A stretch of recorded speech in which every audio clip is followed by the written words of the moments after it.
Hello students, हमारा जो अगला टॉपिक है वो कल नेक्स्ट क्लास में चालू हो चुका था पार्थेनोजेनेसिस के बाद, और जिसका नाम था इवोल्यूशन ऑफ विविपेरिटी, यानी जो जरायुस्ता है उसका विकास, उसका उद्भव किस प्रकार हुआ है उसका। और उसमें हमने स्टार्ट करके बात जानी कि जो प्लासेंटा है, इंटरनल फर्टिलाइजेशन है और एम्ब्रियोनिक डेवलपमेंट है, वो सारी चीज़ें अगर बॉडी के अंतर्गत हो रही हैं और नन्हे शिशुओं को अगर जन्म दिया जा रहा है न्यूबॉर्न इंडिविजुअल को, तो उस जो फिनोमिना है या उस लक्षण है उसको विविपेरिटी या जरायुस्ता कहते हैं। उसके बाद हमने उद्योगासीय प्रक्रम की बात की, तो हमें क्या पता लगा, जो ओनिकोफोरा है, ओनिकोफोरा, तो ओनिकोफोरा में इस तरह के हमें लक्षण दिखाई दिए। और ओनिकोफोरा का एक जंतु है जिसका नाम है एनिमल पेरीपेटस। तो पेरीपेटस में सबसे पहले विविपेरिटी को देखा गया, उसे रिपोर्ट किया गया।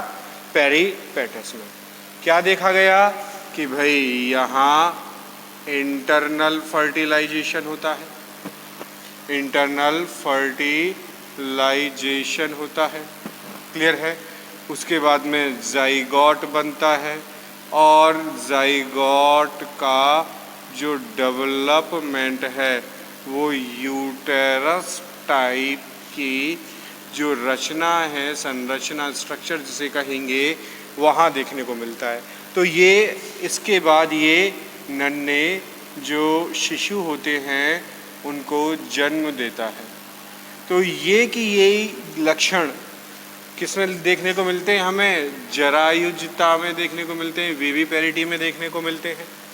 तो इसके इन लक्षणों को आधार बनाते हुए ही ये निर्धारित किया गया, हाँ भाई पेरीपेटस में ही जो ओनिकोफोरा का सदस्य है, जो कि ओनिकोफोरा इन्वर्टिब्रेट का फाइलम है, उसमें देखा गया इंटरनल फर्टिलाइजेशन, जाइगोट, उसका डेवलपमेंट, यूटेरस में और नन्हे शिशुओं को जन्म देना सबसे पहले। उसके बाद इस प्रकार के लक्षणों को देखा गया एरेक्निडा में। कहाँ पे? एरेक्निडा में। और एरेक्निडा में हमने बात भी की थी किसकी? स्कॉर्पियन की। किसकी बात की थी? स्कॉर्पियन की। और स्कॉर्पियन में भी इस तरह का internal fertilization, zygote, embryonic development in uterus. और यूटेरस वहाँ क्या थी? याद करना, फॉलिकल्स ही थे। और उसके साथ न्यू बॉर्न इंडिविजुअल। तो ये घटना भी या ये लक्षण भी हमें कहाँ देखने को मिले थे? विविपेरिटी के एरेक्निडा के स्कॉर्पियन में। और स्कॉर्पियन में देखो हमने बात भी की थी फीमेल रिप्रोडक्टिव स्ट्रक्चर की, जहाँ फीमेल रिप्रोडक्टिव स्ट्रक्चर में ओवेरीज थी। उन ओवेरीज को ओवेरियोल कहा था, 3 नंबर में थी। एक मीडियन ओवेरियोल्स थी, 2 लेटरल ओवेरियोल्स थी, उसके बाद में ओविडक्ट थी, जेनिटल चैम्बर थे। और मेन स्ट्रक्चर किसके फॉर्म में था? मेन स्ट्रक्चर था फॉलिकल्स के फॉर्म में। और फॉलिकल किसकी तरह बिहेव कर रहे थे? यूटेरस की तरह बिहेव कर रहे थे। यानी आफ्टर इंटरनल फर्टिलाइजेशन जो ओविडक्ट में हो रहा है, वहाँ से जो जाइगोट हैं वो फॉलिकल में ट्रांसफ़र होके वो एम्ब्रियोनिक डेवलपमेंट में जाके नया जो शिशु है उसको बना रहे थे, यानी न्यूबॉर्न इंडिविजुअल को उत्पन्न कर रहे थे। ठीक है भाई, तो इस तरह की हमने कल बात की थी। आज हम आगे बात कर रहे हैं आगे इवोल्यूशन में विविपेरिटी के जो विकास में एक एनिमल है साल्पा। क्या नाम है? साल्पा। और जो साल्पा है वो साल्पा, उसमें क्या होता है, जो इंटरनल फर्टिलाइजेशन है वो इंटरनल फर्टिलाइजेशन वहाँ देखने को मिलता है। तो यहाँ मैं लिख रहा हूँ यूरोकॉर्डेट। जो यूरोकॉर्डेट है उसमें हम बात कर रहे हैं साल्पा। क्लियर है? किसके बाद? एरेक्निडा के बाद यूरोकॉर्डेट्स में। तो विविपेरिटी किस में? विविपेरिटी किस में? यूरोकॉर्डेट्स के एक मेंबर है साल्पा। तो साल्पा में क्या होता है, इसमें जो सेक्सुअल रिप्रोडक्शन होता है उसमें एक टाइम में एक ही एग बनेगा, 1 एग का निर्माण होता है, एक ही एग का फॉर्मेशन होता है एक टाइम में, और एक एग फर्टिलाइज्ड हो जाता है और उसमें जो फर्टिलाइजेशन होगा इंटरनल क्रॉस फर्टिलाइजेशन होता है। इंटरनल क्रॉस फर्टिलाइजेशन देखने को मिलता है। इंटरनल क्रॉस फर्टिलाइजेशन क्यों देखने को मिलता है? क्योंकि इसमें बाइसेक्सुअलिटी होती है, हर्मेफ्रोडाइट होते हैं, जिसको हर्मेफ्रोडाइट, और इसकी वजह से क्या होता है, इसमें जो ओवेरी में जो एग बनेंगे उनमें अर्ली मैच्योरिटी आ जाती है, अर्ली मैच्योरिटी डेवलप हो जाती है। और अर्ली मैच्योरिटी डेवलप होने के कारण ये जो कंडीशन बनती है इसे प्रोटोगाइनी भी कहते हैं। इसकी वजह से इसमें इंटरनल क्रॉस फर्टिलाइजेशन देखने को मिलता है। अब जब इंटरनल क्रॉस फर्टिलाइजेशन हो जाएगा तो क्या होगा, जाइगोट बनेंगे, और वो जाइगोट यूटेरस में जाके प्लेसेंटा के थ्रू क्या करेंगे, वहाँ एक कनेक्शन बनाएंगे और एम्ब्रियो को एक न्यूट्रिटिव मटेरियल प्रोवाइड करेंगे। तो इसका जो यूटेरस जैसी स्ट्रक्चर तो यहाँ होगी नहीं, लेकिन जो फेरिंक्स है उस फेरिंक्स की जो वॉल है वहाँ पे जो प्लासेंटा है उसका फॉर्मेशन हो जाता है, और उसके फॉर्मेशन के होने की वजह से वहाँ से जो पोषक पदार्थ हैं उनका स्थानांतरण होता है और इसका विकास होता है। अब जो साल्पा होता है उस साल्पा में जो शिशु बनेंगे, लार्वल स्टेज तो यहाँ दिखाई नहीं देगी क्योंकि जरायुस्था है, तो जो शिशु बनेंगे उनमें जो टेल होगी वो टेल नहीं पाई जाती, लेकिन यूरोकॉर्डेट्स में ऐसा होता है, परंतु साल्पा में ऐसा दिखाई नहीं देता। यानी पुच्छ युक्त जो लार्वल स्टेज है यहाँ प्रेजेंट होती है। क्लियर है? तो इस तरह का जो डेवलपमेंट है वो हमें साल्पा में देखने को मिलता है। क्लियर हुई बात? इसके बाद हम आगे बात करेंगे अब नेक्स्ट विविपेरिटी यूरोकॉर्डेट्स के बाद में अगला है इलास्मोब्रैंकस। जो फिशेस टाइप की जो एनिमल्स होते हैं इलास्मोब्रैंक, उनकी बात करेंगे। तो यूरोकॉर्डेट में साल्पा में क्या होगा, एक टाइम पे एक ही एग का निर्माण हो रहा है, अंतः पर निषेचन पाया जा रहा है, इसमें द्विलिंगी स्थिति देखने को मिलती है। ओवेरी से जो एग डेवलपमेंट होगा उसमें उनकी मैच्योरिटी टेस्टिस से पहले हो जाएगी। टेस्टिस से जो स्पर्म है वो उससे पहले ओवम या एग मैच्योर होंगे। इस कंडीशन को प्रोटोगाइनी कहते हैं, और जिस कारण इसमें फर्टिलाइजेशन होगा जिससे जाइगोट का निर्माण होगा, और ये जो क्लीवेज के दौरान जो भ्रूण बनेंगे उनमें इस जाइगोट का जो इम्प्लांटेशन है एक फेरिंक्स की वॉल से हो जाएगा, जिससे इसको पोषण मिलेगा और इसमें टेल नहीं दिखाई देती। क्लियर है? लार्वल स्टेज में तो इस तरह का ये डेवलपमेंट यहाँ हमको दिखाई देता है। आगे बात करें हम इवोल्यूशन ऑफ विविपेरिटी में, यानी जरायुस्था यूरोकॉर्डेट्स के बाद कहाँ देखी गई, धीरे धीरे विकास की क्रम की ओर बात करें हम। सबसे पहले बात की थी हमने किसकी, ऑनिकोफोरा की, उसके बाद बात की थी एरेक्निडा की, उसके बाद बात की थी अभी हमने यूरोकॉर्डेटा की। अब बात करेंगे हम इलास्मोब्रैंक्स। तो जो इलास्मोब्रैंक्स होते हैं उनमें जो इन्वर्टिब्रेट्स हैं उनकी तुलना में इन्वर्टिब्रेट्स की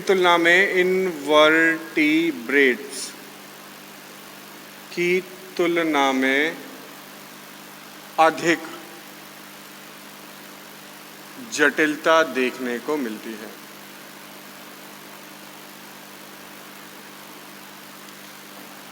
एकशुरुकी की तुलना में इलास्मोब्रैंक्स में अधिक जटिलता देखने को मिलती है, और यहाँ प्लेसेंटा भी पाया जाता है।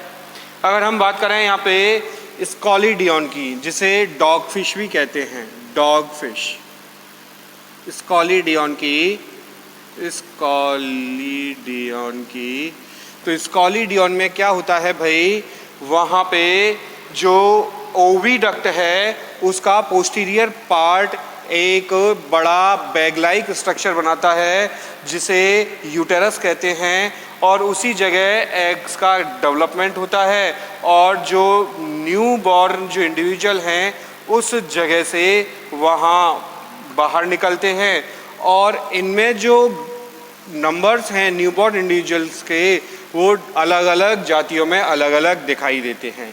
तो क्या होता है, जो ओविडक्ट है, ओविडक्ट उसका पोस्टीरियर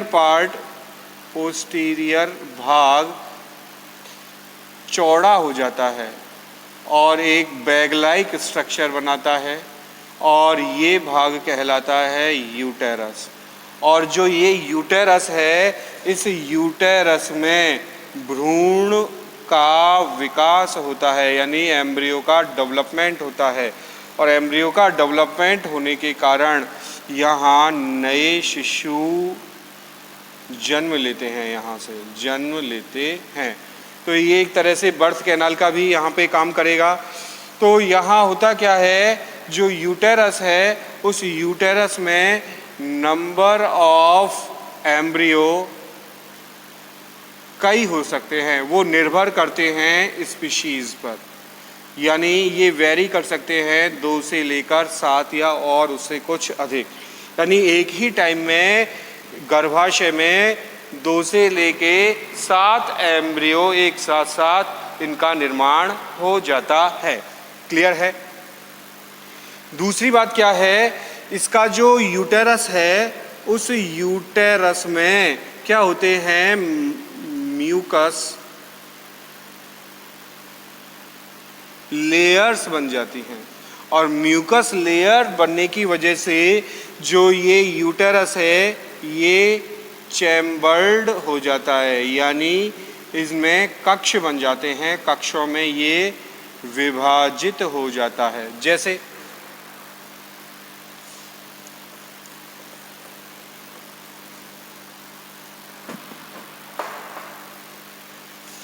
ये ओविडक्ट है और ये इसका पोस्टीरियर पार्ट है।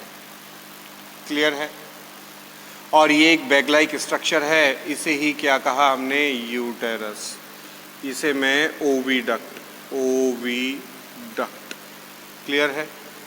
अब ये जो ओविडक्ट है उसके पीछे जो चौड़ा बैग लाइक स्ट्रक्चर है जिसे यूटेरस कहा, और ये जो यूटेरस है इस यूटेरस में किनका डेवलपमेंट होगा, एम्ब्रियो का डेवलपमेंट होगा।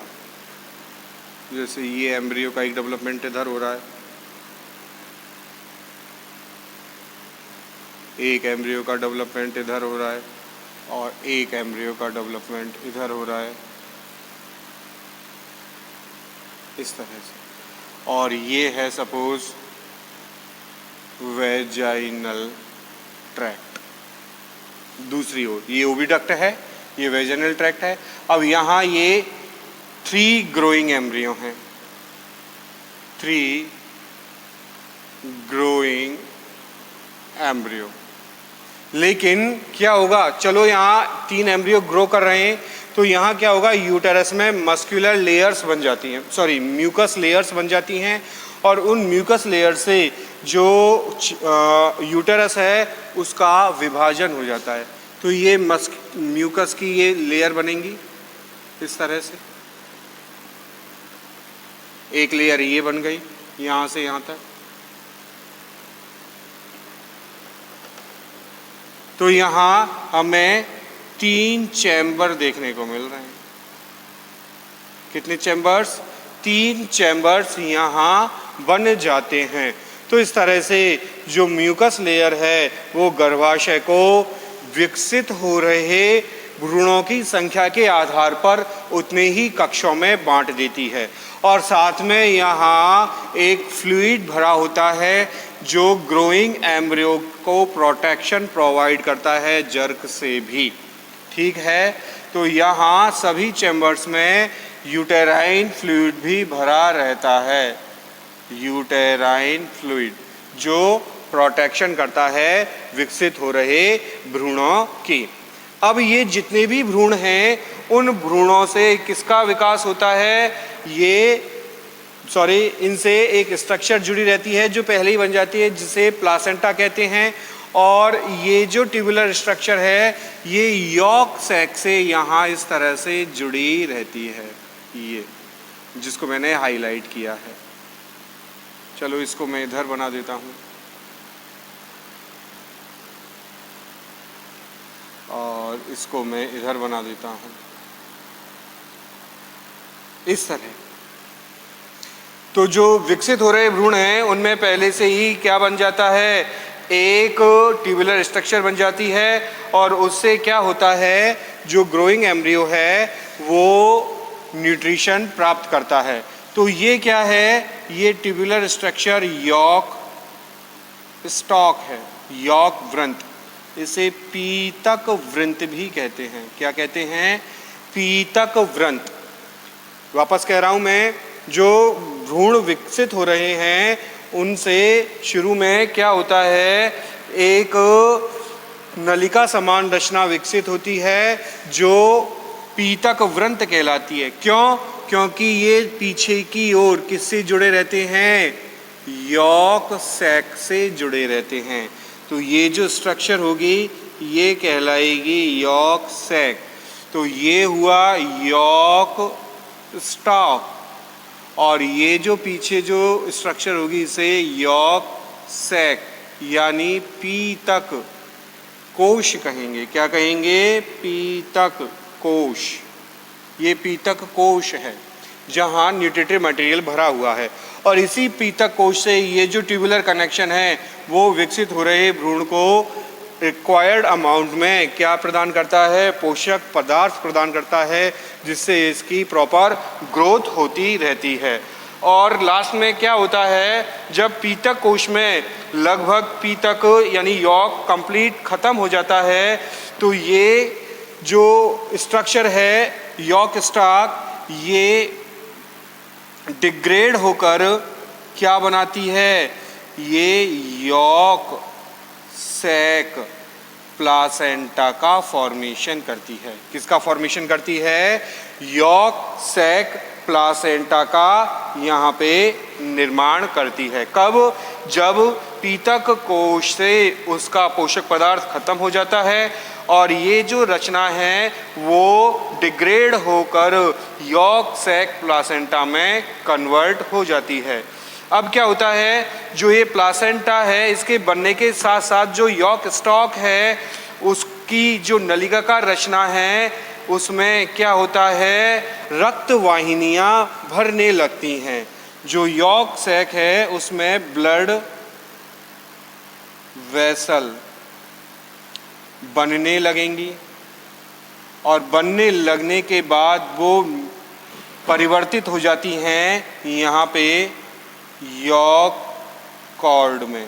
किस में कन्वर्ट हो जाती हैं, एक कॉर्ड लाइक स्ट्रक्चर में, यॉक कॉर्ड, या इसे प्लासेंटल कॉर्ड भी कहते हैं। क्या कहते हैं, प्लासेंटल कॉर्ड भी कहते हैं। तो इस तरह से जो आपका इलास्मोब्रैंक जो फिशेज हैं उनमें जो डेवलपमेंट है वो जटिलताएं लिए हुए होता है और ये जो जटिलताएं हैं वो गर्भाशय और उसके साथ बन रहे भ्रूण और उससे जुड़ी जो प्लासेंटा और यॉक सैक और यॉक स्टॉक है उनमें ये स्पष्ट रूप से देखने को मिलती हैं। तो यहाँ क्या होगा, internal fertilization, internal fertilization clear है। क्या बनेगा, जाइगोट बनेगा। जाइगोट में क्या होंगे, क्लीवेज होंगे। क्लीवेज से एम्ब्रियो बनेगा तो नंबर्स होंगे। तो जितने नंबर होंगे तो उतने यूटेरस में क्या बनेंगे, चैम्बर्स बन जाएंगे। कि किसके according, according to mucus layer and number of, यहाँ पे लिख देता हूँ, नंबर ऑफ एम्ब्रियोज, जितने एम्ब्रियोज बनेंगे। और यहाँ पे क्या होता है, ये जो यूटेरस के चैम्बर हैं इनमें यूटेराइन फ्लूइड भर जाता है जो ग्रोइंग फीटस को क्या करता है, इसका काम प्रोटेक्शन का है, सुरक्षा प्रदान करता है। अब जब इनको सुरक्षा मिल जाएगी तो क्या होगा, जो इनके पोस्टीरियर पार्ट है वहाँ से यॉक स्टाक बनेगा। और यॉक स्टाक क्या है, एक ट्यूब्यूलर स्ट्रक्चर है। क्या है, एक नलिकाकार रचना है। और ये जो नलिकाकार रचना है ये क्या करेगी, ये पीछे कनेक्टेड होगी, कनेक्टेड विथ यॉक सैक। अब जब ये यॉक सैक से यॉक ये क्या करेगा, न्यूट्रिशन प्रोवाइड करेगा। न्यूट्रिशन किसके लिए, एम्ब्रियो के लिए, जितने भी एम्ब्रियो बन रहे हैं।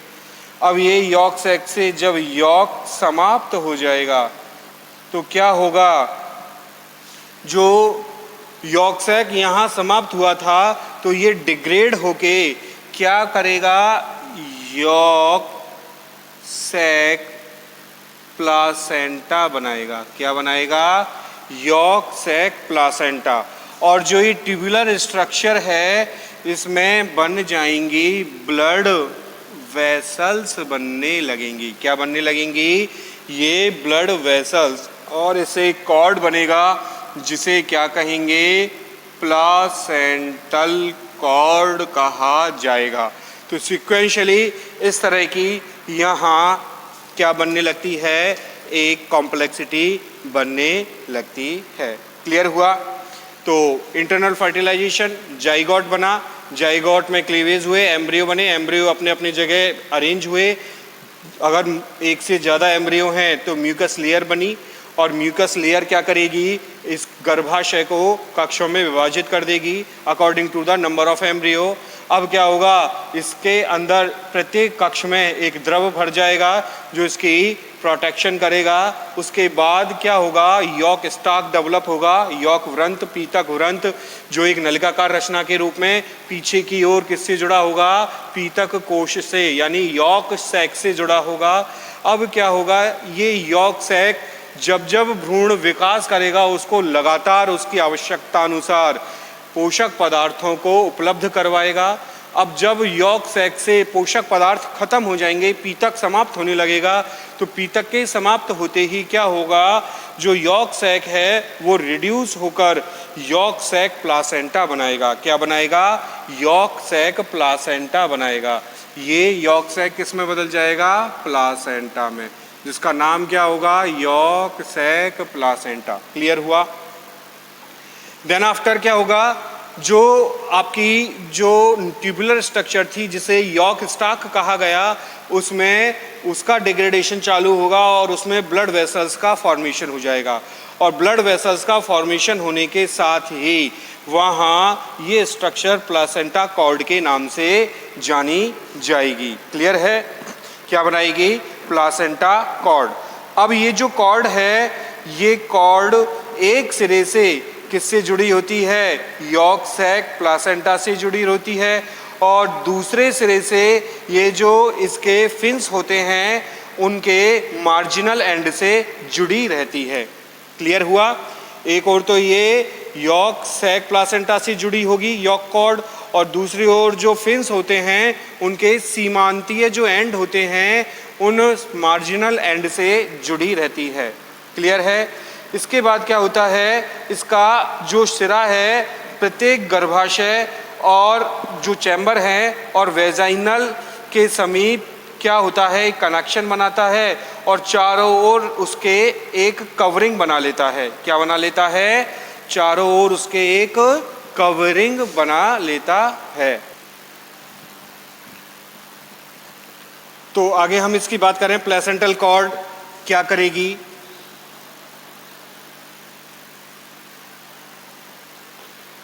अब हम एक किसी ग्रोइंग एम्ब्रियो की बात करें तो सारी बात समझ में आएंगी। सपोज हम इसकी बात कर रहे हैं, तो सपोज ये स्ट्रक्चर है और इसके अंदर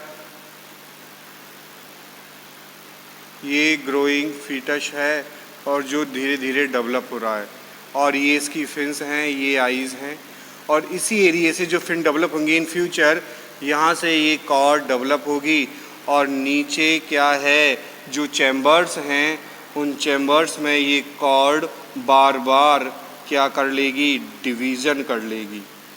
इस तरह से जो ट्यूबुलर स्ट्रक्चर की तरह है बार बार यहाँ से डिवीज़न कर लेगी और धीरे धीरे यहाँ से इसका डिस्ट्रक्शन भी चालू हो जाता है।